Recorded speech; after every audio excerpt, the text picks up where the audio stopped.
Union Leasing has been serving the small to medium-sized fleet market for over 50 years.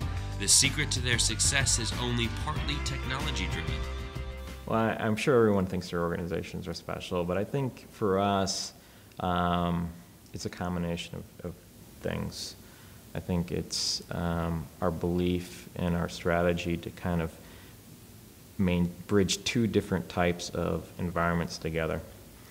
One being the technology, very service oriented, wide breadth of offering that the larger fleet stores must have in order to be competitive and to sell into their space.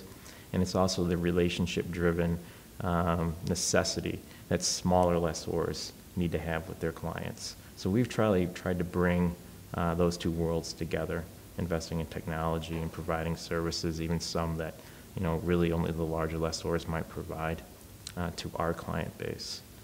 And I think being family-owned is significantly important to our success. We have a long-term view. We don't manage month by month or quarter by quarter. We're looking at generations. Being 82 years in the transportation, finance, and leasing industry, we're concerned about the 5th generation and the 6th generation, not necessarily what's next month's quarterly statement's going to read.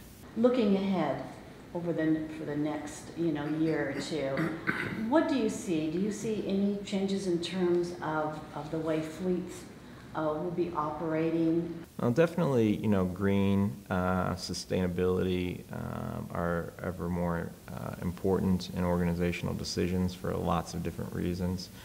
I think the analytic capability is being pushed down into smaller fleet owners and smaller fleet customers.